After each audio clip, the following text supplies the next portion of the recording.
নমস্কার বন্ধুরা, আমার আরেকটা ভিডিওতে তোমাদের জানাই ওয়েলকাম। তা দেওরের বিয়ে, দেওরের বউ আসার সমস্ত আগের ভিডিওতে দেখেছো। তা আজকে হলো রিসেপশন। তা এখন সকাল সকাল যাচ্ছি, যে ভাত কাপড়ের একটা অনুষ্ঠান আছে। আর এই যে রেডি হয়ে নিয়েছি, আর তোমাদের দাদা ভাই গেটে তালা দিচ্ছে। তা যাব কাকুদের বাড়িতে। তা চলো যাই। সকাল সকাল চলে আসলাম। এই যে আমাদের বউ। কাল রাতে সবাই মানে যার যার মতো বাড়ি চলে গেছিলাম। তা বউ, নতুন বউ একা একাই বসেছিল ঘুম থেকে উঠে। তা এখন সবাই এক এক করে ঢুকছি।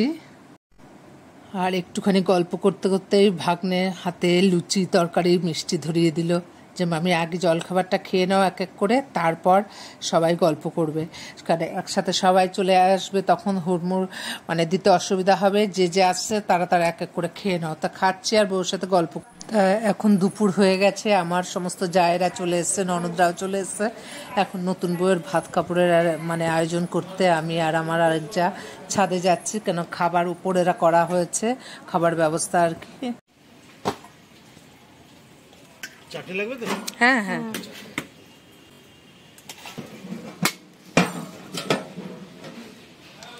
চাপা দরকার ছিল একটু। পেটি এই যে এই লম্বা পেটি দিন। হ্যাঁ এই যে লম্বা পেটি দিয়েছে একটা। ওটা গাদা গাদা ওটা ঠিক আছে, আর একটা পেটি দেন তাহলে। ছেঁচড়াটাই দিন, ডাল এটাই নি, চাটনি।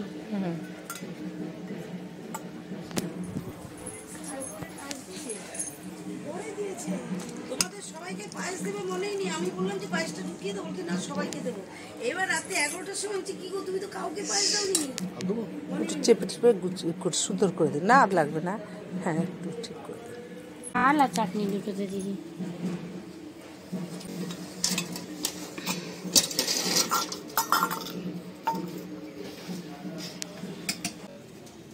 ঠিক আছে। তা বন্ধুরা, দেখলে তোমাদের দেখালাম আমার আজকে নতুন জায়ের লাঞ্চ থালিটা। তা কেমন লাগলো একটু কমেন্ট করো। তা লাঞ্চ থালিটা সাজিয়ে নিচে নামিয়ে আনলাম, আর নতুন বউকে একটু সাজানো হচ্ছে। কেন দিন চলে যায়, এই ফটোগুলোই তো স্মৃতি হিসেবে থেকে যায় না। তা সেজন্য নতুন বউকে সাজানো হচ্ছে। আর সব লোকজন মোটামুটি চলে এসছে, কেন এখন ভাত কাপড়ের অনুষ্ঠান হবে। আর ভাত কাপড় যে সবার হয়, আমাদের কিন্তু আবার ওরকম নেই। আমাদের কেমন চলো দেখাবো। নিজেদের বাড়ির বিয়ে হলে সমস্ত আত্মীয় স্বজনের সাথে দেখা হয়, কি মজাই না হয় না। এমনিতে এখন যা আমাদের ব্যস্ত জীবন, কেউ কারো বাড়ি যেতে পারি না। অকেশন পারপাসে সবার সাথে দেখা হয়, আর কি ভালোই না লাগে। এবার দেওরের পিছনে একটু হাসিটা।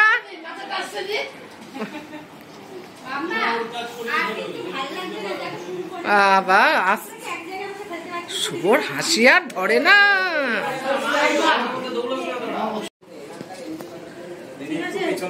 বুড়ি সরো। তা নতুন বউকে বসালাম আর এরকম ভাবে সাজিয়ে দিলাম। আমাদের কি বলতো, স্বামীরা যে হাতে তুলে দেবে সেরকম নিয়ম নেই। ওই বড়দের পাতে ঘি ভাত দিতে হবে। তাই এগুলো শুধু মানে একটু সাজাচ্ছি জাস্ট ফটো তোলার জন্য। আমাদের সবারই এক ক্ষেত্রে একই নিয়ম হয়েছে।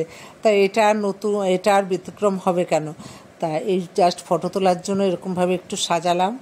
আর তারপরে সব ওই যে দেওর একটু বসবে পাশে, একটু ফটো তুলবে। এটাই একটা মানে স্মৃতি হিসাবে আর কি।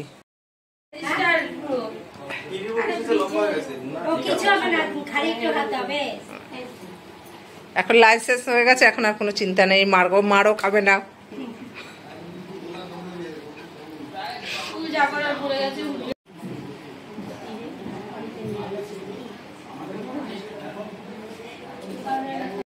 তার নিচে ভাত কাপড়ের সমস্ত নিয়ম কাজ কমপ্লিট করে ফটো তুলে এবার নতুন বউকে আবার ছাদে নিয়ে আসলাম, যেখানে আর কি খাবার জায়গা হয়েছে।